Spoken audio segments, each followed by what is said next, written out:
एखादा अधिकारी जर जनरल डायर बनून पुतळ्या हटवण्यासाठी आलाच तर त्याचा छत्रपती बनून शाहिस्तेखान करा असे मत आमदार संग्राम जगताप यांनी व्यक्त केले। त्या अधिकाऱ्याचा शाहिस्तेखान करून टाका, त्याशिवाय धर्म टिकणार नाही।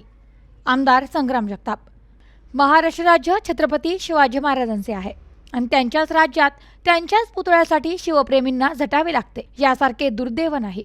आज अर्धाकृती पुतळा बसला, लवकर या ठिकाणी महाराजांचा अश्वरूढ पुतळा बसवण्यासाठी सर्वांनी एकजूट झाले पाहिजे। अतृप्त राजकारण्यांच्या विरोधापुढे झुकून एखादा अधिकारी जनरल टायर बनून पुतळा हटवण्यास आलाच तर सर्वांनी छत्रपती होऊन त्याचा शाहिस्तेखान करून टाका, त्याशिवाय धर्म टिकणार नाही। छत्रपती संभाजी महाराजांचा पुतळा अहिल्यानगरमध्ये बसवण्याचे काम चालू आहे। परवानगी असो वा नसो, छत्रपती संभाजी राजांचा पुतळा त्या ठिकाणी बसवणारच। त्यासाठी गटतट सोडून भगव्याखाली प्रत्येकाने एकत्र येण्याचे आवाहन आमदार संग्राम जगताप यांनी केले।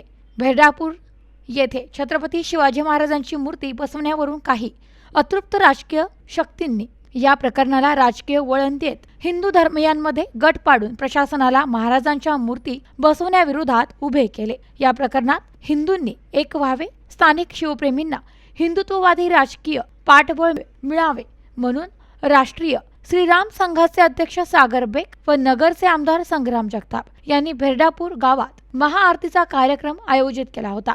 त्याप्रसंगी जगताप बोलत होते। ते म्हणाले की संपूर्ण महाराष्ट्रच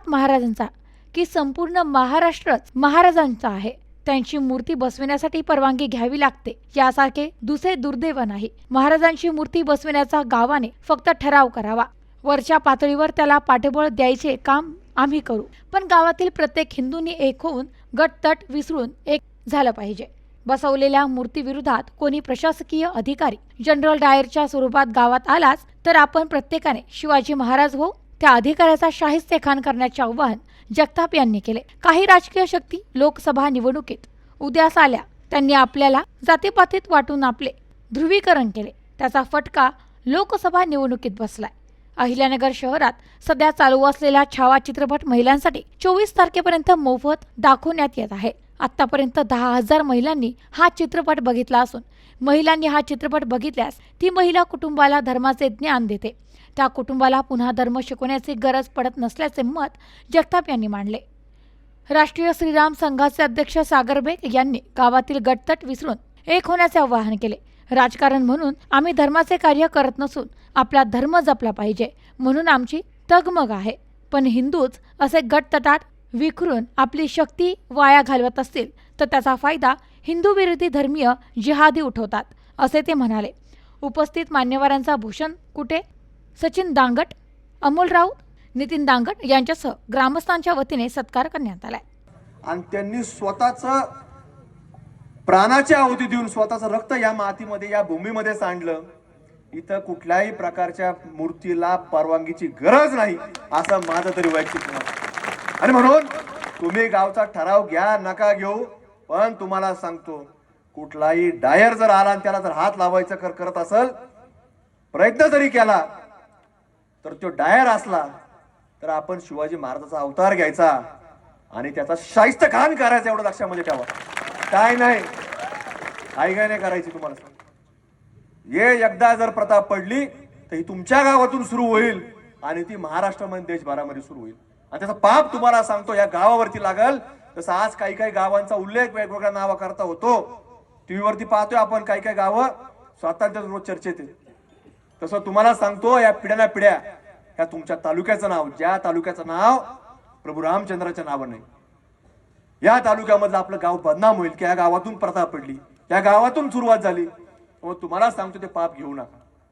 गट आपल्या असू द्या, त्या निवडणुकीपुरते असू द्या, पण ते पुढच्या काळामध्ये कामा करता असेल, छत्रपती शिवाजी महाराजांच्या विचारा करता असेल, आपल्या त्या गटाच्या आहुती देऊन टाका, त्याची ते गट बाजूला ठेवा आणि या सगळ्या गटाचं एक नेतृत्व द्या। छत्रपती शिवाजी महाराज याच ठिकाणी राहतील अशा प्रकारची शपथ या निमित्ताने आज आपण घेतली पाहिजे, ही आवश्यकता आहे। आज आम्ही जसं सांगितलं की सागर भाऊ म्हणले आम्ही आलो, आता तुम्ही तुम्हाला सांगतो की जर सगळेजण अशा रीतीने अशा भूमिकेमध्ये जर राहिले तर तुम्हाला सांगतो कुठल्याही प्रकारची कोणाची यायची आवश्यकता पडणार नाही। आणि तुम्ही जर एक भूमिकेने राहिले तर कुठला जनरल डायर सुद्धा याची हिंमत या ठिकाणी करणार नाही, पण याच्या करता तुम्हाला उभा राहावं लागेल। तुम्ही जर राहिले नाही तर तुम्हाला सांगतो भविष्यामध्ये इथं काही लोक येतील, आपल्याला जातीय सलोखा सांगतील, तसं सांगतात काही काही लोक की संभाजी महाराज असे नव्हते, शिवाजी महाराज असे नव्हते, काही काही लोक सांगत बसतात. पण तुम्हाला सांगतो त्यांची लढाई ही सातत्याने मुघलांच्या विरुद्ध राहील. आणि मुघल कोण होते? हिंदू होते का ते? हा, हे आपल्याला काही सांगण्याची आवश्यक आहे. लोक आता ते सांगत बसतात काहीतरी आपल्याला. आणि तशा प्रकारे तुम्हाला सांगतो काहीतरी परवानगी. अहो, छत्रपती शिवाजी महाराजांच्या नावाने आज हा महाराष्ट्र ओळखला जातो. ज्या वेळेला दिल्लीमध्ये 15 ऑगस्ट असेल, 26 जानेवारी असेल, प्रत्येक राज्याचा एक रथ निघतो. तुम्ही बघता टीव्हीवरती नाही बघत, तिथं प्रत्येकाच्या त्या राज्याला एक एक परवानगी असते, तिथं रथ निघतात. आता महाराष्ट्राचा रथ निघतो, त्याच्यावर काय असतं? छत्रपती शिवाजी महाराज असतात. मग तो महाराष्ट्र कोणाचा आहे? महाराजांचा आहे. मग आपण पुतळा कोणाचा बसवला?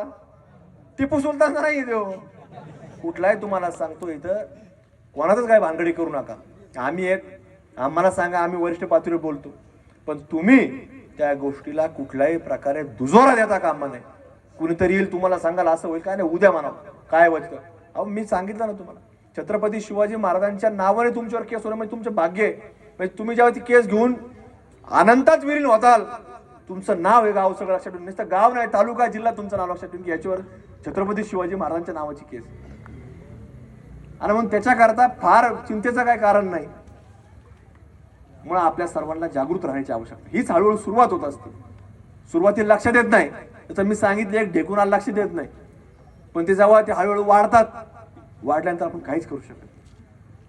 पण ते वाढण्याच्या अगोदर याच्यावरती आपल्याला जागृत राहण्याची आवश्यकता असते. अनेक दाखले सागर भाऊंनी दिलेलेच आता वेगवेगळे. त्यांनी सांगितलं, चित्रपटाच्या बाबतीमध्ये सांगितलं, वेगवेगळ्या विषयांवरती सांगितलं. आज जसं आपण पाहिलं की आज छत्रपती शिवाजी महाराज, आपला धर्मवीर संभाजी महाराजांवर चित्रपट आला.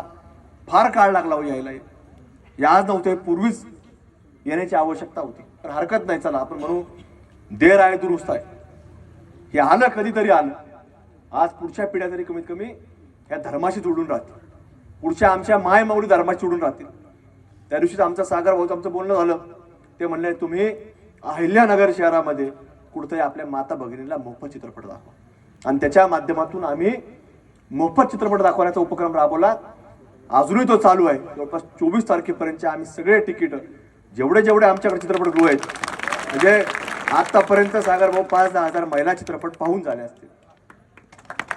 आणि ते फक्त महिलांकरता ठेवला. कशा करता? तर एक महिला ज्या वेळेला तिला जर लक्षामध्ये येतं की धर्म काय, तर ती तिचं कुटुंब त्या प्रकारे ती जोडत असते. तर आपण पाहतो, एक महिला ज्या वेळेला घरामध्ये आपल्या एखाद्या लहान मुलाला जन्म झाल्यानंतर त्यावेळेला ती त्याला मातृभाषा शिकवते. मातृभाषा कोण शिकवतं? आपण पुरुष मंडळी नाही शिकवत, ती महिला शिकवत असते. आणि मग तिच्या मुखातून जो शब्द निघतो तो लहान मूल शिकत असतो. आणि मग एकदा महिला जर धर्म शिकली, धर्मवीर संभाजी महाराज तिने जर समजून घेतले, तर कुठल्याही प्रकारे तुम्हाला सांगतो तिला आपल्याला परत धर्म शिकवण्याची आवश्यकता पडणार. आणि आज मला वाटतं 19 तारीख छत्रपती शिवाजी महाराज जयंती झाली. 14 फेब्रुवारीला चित्रपट प्रदर्शित झालेला आहे. 14 फेब्रुवारीला तुम्ही जर पाहिला असता ना गाववाल्यांनी, तर जनरल डायर इकडे आलाच नसता. हरकत नाही, तुम्ही नगरला या, सगळ्यांना दाखवतो मग कुणी येणार नाही. पण तुम्हाला ते पाहावं लागणार. त्याच्याकरता जो मनुष्य तुम्हाला सांगतो या लोकांना घाबरतो, त्याने एकदा छावा चित्रपट पाहिला तो कोणालाच घाबरणार. कारण की या सगळ्या लोकांनी तुम्हाला सांगतो, आपल्याला जर हे यांच्या मूर्त्या जर आठवं लागत असतील ह्या अशा लोकांच्या सांगण्यावरनं, तर तुम्हाला सांगतो त्याच्यापेक्षा दुर्दैव नाही. कारण आपण त्यांच्या कुठेतरी हा मिळवतो. आवाज जुनाचे, आपण त्याला सांगून टाकायचं, तुमचेच जबाब घेणार. ते दुसरं काय बाहेरून कोणाचे आणणार नाही जबाब घ्यायला. ते जुना आहे म्हणायचं, फक्त मूर्ती ती खराब झाली, नवीन बसवली, याच्यापेक्षा काय वेगळं सांगायचं असतं. तर तुम्ही सांगितलं पाहिजे. पण तुम्ही सांगता नाही त्या गाठाने बसवलं, याने सांगा नाही हळूच आमचं नाव घे साहेब, त्यांनी बसवला. हे असं करू नका. तुम्हाला सांगतो, ही लढाई आपल्यातली नाही, ही लढाई देशाची आणि धर्माची आहे. आणि म्हणून ह्याच्यामध्ये आपण कुठेतरी लक्ष घातलं पाहिजे. आज एखादा जर उभा राहत असेल तर त्याच्या पाठीमागे आपल्याला उभा राहण्याची आवश्यकता आहे. इतिहास आहे, की आपलेच लोक आपल्याला कुठेतरी धोका देण्याचं काम करतात. आणि म्हणून धर्मवीर संभाजी महाराज देखील वध या औरंगजेबाने केलं नाही. कुठेतरी आपल्यातले फितूर असतात. त्यामुळे या गावाने तशा प्रकारची भूमिका, ज्या गावाला कुठेतरी भविष्यामध्ये पिढ्याना पिढ्या काही चुकीच्या मार्गाने जर ओळखतील तर हे तुमच्याकडून चूक होऊ देऊ नका. हीच तुम्हाला आजच्या निमित्तानं आम्ही या ठिकाणी विनंती करण्याकरता आलो. प्रशासनाचं आम्ही पाहू काय करायचं, पण तुम्ही मात्र तुम्हाला सांगतो की या ठिकाणी एक गाव म्हणून एक भूमिका घेण्याचं काम आपण सर्वांनी करावं. आज इथं आपण आलोय, अभिवादन केलंय, महाआरती केली. हे कशा करता केलंय? हे कुठंतरी या तुमच्या तालुक्यातनं, तुमच्या गावातनं कुठंतरी या महाराष्ट्रावर एक चांगला संदेश गेला पाहिजे. पण आज जर तुम्हाला सांगतो तुम्ही मागं हटले, इथून जर पुतळा कुठंतरी काहीतरी मूर्ती जर बाजूला केली गेली तर तुम्हाला सांगतो हे संपूर्ण महाराष्ट्रभर चालू आहे. जसं सागर भाऊनी सांगितलं, आज नाशिक जिल्ह्यामध्ये, नाशिक शहरामध्ये आज आपण पाहतो की काही तिथं अनधिकृत तिथं खडगं काढण्याचं काम सुरू झालेलं. मागच्या महिन्या दीड महिन्यापूर्वी देखील आम्ही कर्जत तालुक्यामध्ये गेलो. तिथं देखील तुम्हाला सांगतो तिथं असणारं अष्टविनायकापैकी एक गणपतीचं मंदिर, आणि त्या गणपती मंदिरापाशी हे आलं कुठून? हे हळू तुम्हाला सांगितलं मी, एक डेकून येतं, ते कुठून तरी आपल्यामध्ये येतं आणि ते आपण ते लावून घेतो. आपणही त्याची पूजा अर्चा करतो. ग्रामीण भागामध्ये थोडी ते मलिदा वगैरे काय ठेवतेत ना, आपण घरच्या माहिती नाही ते आज ते जरा जाऊन ये, ते काय महिला देतात आपले डाबा पाहतात ठेवून यायचे तिथे, बरोबर ना, महिला देतात का नाही? आणि आपण जातो ठेव. अरे आपले 33 कोटी आहेत, काय जायची गरज आहे? 33 कोटी कशाला म्हणतो? आपलं आयुष्य तुम्हाला सांगतो जर 60 वर्ष मनुष्य लागला, ते जन्म झाल्यापासून जरी फिरत बसला तरी ती पूर्ण व्हायची नाही. कशाला अजून नवीन काय पिढा आणता? पण हे लक्षात येत हळूहळू काय होतं, आपलं ध्रुवीकरण होतं. जसं लोकसभेला झालं, गटगटाचा उपयोग करून घेतला, ध्रुवीकरण झालं आपल्यामध्ये, इकडून दाखव तिकडून दाखव काहीतरी दाखव. छोट्या जातीमध्ये आपण जसं सांगितलं की जातीचा जो विषय आहे हा कुठेतरी थांबवला पाहिजे आणि फक्त धर्म म्हणून आपण विचार करण्याची आवश्यकता आहे. आणि त्याच्या खाली जर आपण एकत्र राहिलो तर हा छत्रपती शिवरायांचा महाराष्ट्र, हा देश याचा एक वेगळा आदर्श घेईल. म्हणून आपल्याला ती दिशा देण्याचं काम आपल्याला प्रत्येक गाव खेड्यातून करायचं. अनेक वेळा लोकांना वाटतं काय लोक सिनियर मंडळी असतात, वयोवृद्ध माणसं असतात, ते सांगतात ह्यांच्या काय नादी लागू नका. अहो नादी लागू नका म्हणजे काय लागू नका? उद्याच्या काळामध्ये काय आता पिढ्याचे काय आम्ही म्हणजे काय काय म्हणून तोंड दाखवायचं? काय दाखवायचं? अरे धर्माकरताच सांग, दुसरं कशाकरता सांगत नाही. फक्त धर्माकरता जर तुम्ही कार्य केलं तर त्याचं कुठंतरी जीवनामध्ये मूल्यमापन होतं आणि आपल्यालाही कुठंतरी त्याचं समाधान वाटत असतं. आता रोज काय कुठं तुम्हाला कोणी म्हणणार नाही की उद्याला चला कोणाला काय करायचं, पण आपल्यापर्यंत जर गावापर्यंत हा विषय असेल, आपल्या गावाच्या प्रतिष्ठेचा विषय असेल, आपल्या गावाच्या प्रतिमेचा विषय असेल आणि या आपल्या गावची प्रतिष्ठा ही आपल्या छत्रपती शिवाजी महाराजांच्या माध्यमातून जोपासायची असेल तर याच्याकरता आपण पुढाकार घेतला पाहिजे. आणि म्हणून आजचा हा उपक्रम त्याच्याकरताच आहे. आज गावातले सगळे मंडळी आले, गटातले आता सगळे जरी नसले आले, एवढे जरी गट असतील त्यातले काही प्रतिनिधी आले असतील तर माझी विनंती तुम्हाला सांगतो की तुम्ही एकत्र राहा. या फक्त छत्रपती शिवाजी महाराजांनी उभारलेल्या या भगव्या पताकाच्या खाली एकत्र राहा, एवढीच तुम्हाला आजच्या मित्रांनी विनंती करतो. आणि या माध्यमातून या महाराष्ट्रामध्ये संदेश द्या की आम्ही एक आहोत. छत्रपती शिवाजी महाराजांचा विषय आला तर आम्ही एक आहोत, अशा प्रकारची भूमिका आणि संदेश आपल्याला देण्याची आवश्यकता आहे. अनेक लोक येथील वेगवेगळ्या प्रकारे सांगतील, पण त्याच्या कुठल्याही प्रकारच्या भानगडीत न पडता आपल्या छत्रपती शिवाजी महाराजांचा विचार हाच आपल्या पुढे घेऊन जाण्याचं काम आपल्याला करायचं. आणि आता पुढच्या टप्प्यामध्ये तुम्हाला सांगतो की तुम्ही आजपासून ठरवलं पाहिजे, निश्चय केला पाहिजे की आज छत्रपती शिवाजी महाराजांचा अर्धकृती पुतळा आहे, पण तुम्ही आजपासून निश्चय केला पाहिजे या ठिकाणी उभा राहील तर अश्वारूढ पुतळा उभा राहील, अशा प्रकारचा तुम्ही कुठतरी निश्चय या निमित्ताने आज आपण केला पाहिजे. Bureau report, news today 24, Ahilyanagar.